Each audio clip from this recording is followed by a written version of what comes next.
Hey guys! Welcome back to Let's Play Xenosaga Episode 2. Last time we completed most of the remaining GS campaigns, save for this one. In between episodes, I have been a busy grinder. And yes, if you have kind of remembered my time, which is unlikely, but I think it was around, what, 28 hours? So yeah, about 5.5 hours worth of grinding, plus of course that also includes me getting distracted, half falling asleep while doing this because I did it all in one day, which I would not recommend. Same strategy as doing any stealing in this game. Put on an album or listen to a podcast or do something to pass the time while you're aimlessly pressing buttons. But yeah, that was a lot of time and I did a lot of work. Now, I do have about 80 or 90 of these things left over after getting everyone to approximately 25,000. So I went a little above and beyond what Shion had. There's a couple reasons for this. I have some specific skills that I want to learn in mind, and I would really like to be able to equip more skills than the basic ones that I have now, which include Ether Up, Rare, Protection, and Swimsuit. And that's it, which makes for relatively boring strategies. By the way, for the upcoming boss fight, you want Hammer Coat because all 3 of the boss's attacks use Strike. They also use Poison, so make sure you're protected from that, though we should have had that from a long time ago. The other thing he can cast is Quick if he gets H Poison on you, and I think we have a couple H antidotes that we could possibly use. Yeah, I got a few of those, so in case that happens, try and avoid it though, because that would make things a lot easier. Now, the characters I've chosen for the upcoming boss fight are basically ones with low class points. Take a look at the class points there in the first column there, C points. So yeah, I just want to get these guys caught up more than anything else, and that's the entire reason why they're going to be there.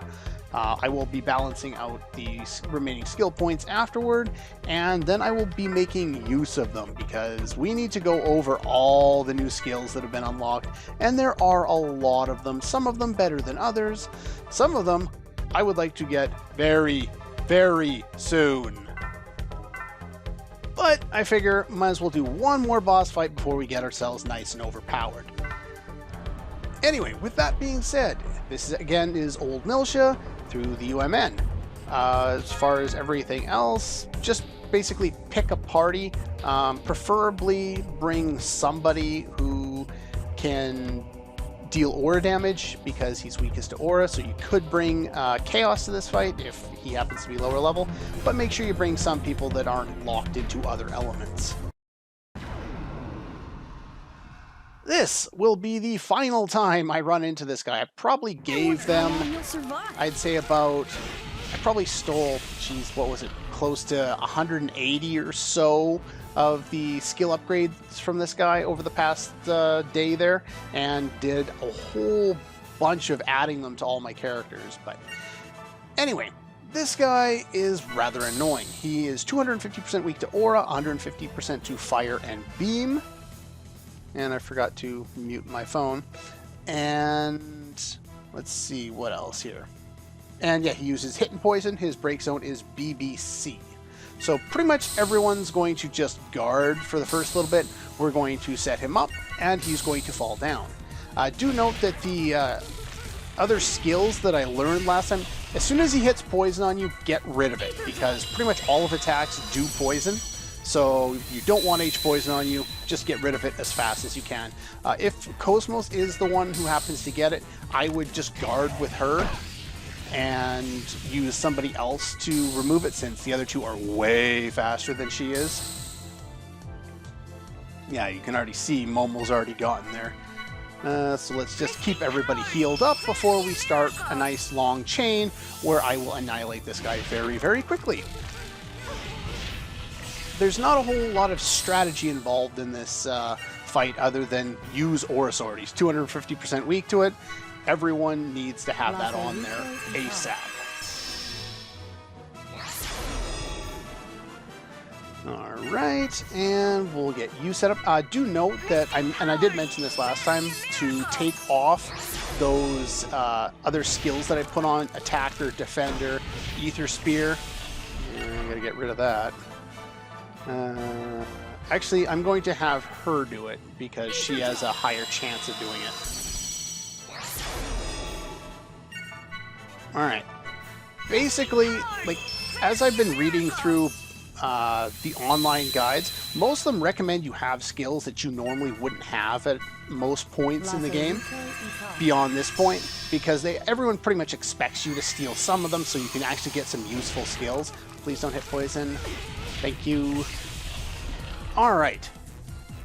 I am going to heal with you, and then Junior's going to start this chain here. I'm going to go BB and boost you, and you're going to start things off for me.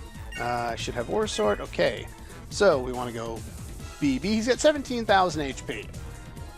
Let's have some fun. And we'll boost you. Probably should have boosted the other one, but that's fine. Now we want to go C and boost you all the way up.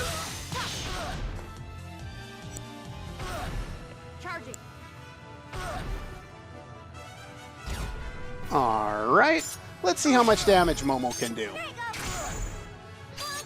Yeah, I was telling you before Momo was basically the main DPS of the game. I wasn't lying.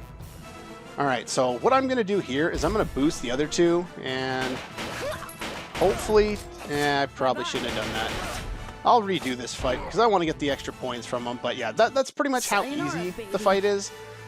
Once you get enough things and you've leveled up sufficiently, which by this point, even though we did a lot of grinding, it really is kind of required. And that's a really small amount of points for that fight. Anyway, I will be right back, having actually killed her without him or it, without screwing up. Alright, there we go. And so we managed to get ×4 for that fight. Again, it's not a very long fight. We spent a lot more time grinding that fight than we did actually fighting it. And like I mentioned in the last episode, those are the items we can get. Anyway, for doing that, we get the memory locket. Now, you may want to leave this one alive and go forward and see if you have enough skills to be competent to finish anything off in the upcoming dungeon. But that's entirely up to you. There will be another enemy we can do this in following the next 2 dungeons. So if you want to, you could wait until then, but just make sure that you have enough things as far as equipment and skills and setup and skill points before moving on and killing that enemy, because one of the most important enemies in the game, considering all the points you get out of it. Now we're going to do the last one. Sector 1. And we will go talk to one more person.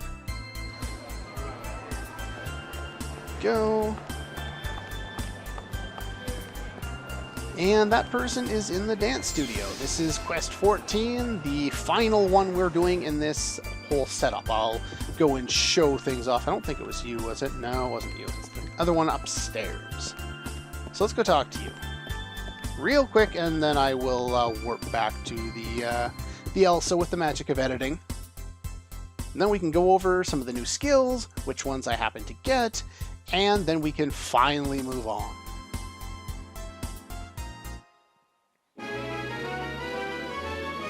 And succeeded another one. And with this one, we get Secret Key 21, which gives us experience up, which I will be getting, but at the same time, I really don't care too much for it, so... first things first, let's take a look at the GS path, because this will show you our progress, and it has erupted hugely since the last time we were in here, but we managed to get perfect scores for everyone. Do note that we don't have that many left. We did a huge chunk of them toward the beginning of the game and just now. So we got 3, 4, 5, 6, 7, 8 of them left, so there won't be nearly as long of me dicking around doing this. There shouldn't be a whole nother week of it anyway. Some of them you can only do by doing dungeons, so we won't be able to do them in mass the way we have, at least not that many. Anyway, I will meet you on the Elsa. Okay, we're back. Now, I have already learned pretty much all the skills I want to for everyone, save for Junior, so I can show some of this off. I did learn a couple with him, mainly because I screwed up, but anyway, I worked on pretty much all of the mastered skills. Heavy resistance, weak resistance, ether physical defense down, ether defense down? I don't know what all this stuff does. Basically, because all the status effects are cured by the same thing, I don't really know what most of them do unless it's slow, in which case it's obvious. Poison EP, which again is obvious. Lost, I think is... What is Lost? I think it's you can't cast spells, but again, I thought that was Misty. Whatever, doesn't matter. And Stun. So yeah, we've got resistance against all of those now. Those were 1,200, and I think these were, what, 400 each or 500 each. And back here, I think they were only 200 each. So really cheap ones to get. Definitely want to get those out of the way. We'll work on that later on once we get closer to that, because right now I'm not really going to use that. Now, the rest of the things we got, everyone else has already got them. So... We'll work on E later. We're actually going to get this final skill coming up, but critical plus 5%. I've seen people use this. I don't know why 5% would be worthwhile using, but if you know something about it that I don't, which is entirely likely, let me know. I don't care for most of these spells. Quick is good in mech fights, not so much in normal fights, but we do use it from time to time. Here's where we're going to start putting points in. So F. And prayer, receive a heavenly gift. Now, this is another method that I didn't really talk about in terms of farming points if you want to get the quest to repay Matthew's debt done really quickly. This isn't nearly as fast as the method I showed off, but it's another method. Basically, go against weak enemies and keep spamming prayer until you run out of EP. I find my methods faster, and you just get random items this way anyway. Break 15. We already know what that does. I believe this stacks with break 10. So now we have a 25% chance, bonus chance on top of the chance we already had, to get additional stock gauges when we break an opponent. So that's great. Revenge power, 25% chance of counter boost when taking a critical hit after an individual, not a group attack. That's actually pretty good, and I will probably be putting that on. Rare item acquisition, just fill it out. We don't really need it at this point. But I believe that does have an effect on stealing percentages too, so that could be useful. This one is important. Misty blocks spells, infection, lowers resistance, I'll never use that. Guard, an innate, auto-equipped, 20% reduction when guarding. Oh yeah, that's great. Ether Burst. Again, we know exactly what this does. We've played 2 Xeno games up to this point. This is the third one. Doubles ether attack damage, but also doubles EP. Also affects normal attacks. Both Shion and Momo use ether as their normal attack. For free, they double their attack power when using this. Of course, that's going to mean they can't cast spells. You know where this is going. EP half. Combination. 2 out of your 4 skills, and you already double your damage for no penalty. Only 2 skills. Easily worth it. Combo boost. Boost when there is an enemy or your own character is already on the board. That is great. Nowhere near as great as it seems off the top. And innate 10% experience means nothing. Don't care. But I want to fill that out anyway. That's what I got for everybody. I'm going to set up those skills, but I'm not going to do it right now because it really doesn't matter. Anyway, now that we've gotten all these great skills, we got a few other skills, but those are the ones I'm going to put on. There are some other ones, but they really don't matter in the grand scheme of things, considering, you know, the way I tend to play the game, which is what I am showing off. After you've come to Old Miltia once before and stepped out on the surface, you will automatically come out here when you get set up, or when you fly there from that point forward. Alright, so we want to start off with Dina and Asher, and let's check the party. We want Shion. I got notes here on this actually. I want Shion with Dina, and I want Jin with Asher. Now, normally I'd stick Jin with Zebulon. If you're going to use Zebulon, you can use pretty much any of the other 3 characters, Jin, Ziggy, or Chaos. It really doesn't matter. But the important one is to have Dina with Shion, because they actually learn, let's see here, no, Tech, I believe, yeah, it's a thunder attack, and there are many enemies around here who are weak to thunder, so that, of course, is going to be very, very helpful. Anyway, that's the party. Let's finally move on. We're not going to get any story progress, but at least we're going to move on further into this dungeon. Since we haven't even gotten this far, thumbs up, we're making progress. Yeah, I'm sorry that there was so much that went into the last little while of this game. I'm surprised I haven't missed an episode. At least as of recording this one, I haven't had to miss an episode. But hopefully we got past all this stuff. Now we can actually move forward with the plot. And future dungeons. That would be good too. We do have 2 dungeons upcoming before we have to do anything else. These guys are... I'm not pronouncing that. These guys are 150% weak to slash, 150 to hit, weak to physical. Now, these guys can fly, so basically they're weak to hit, and all of your square attacks are hit, so we can one-shot these guys pretty... just barely. One-shot them pretty easily. They can fly over the water, and then you can only hit them with ranged attacks, and they're not weak to ranged attacks, so that can be annoying, but there's not much we can do about it, so whatever, I guess.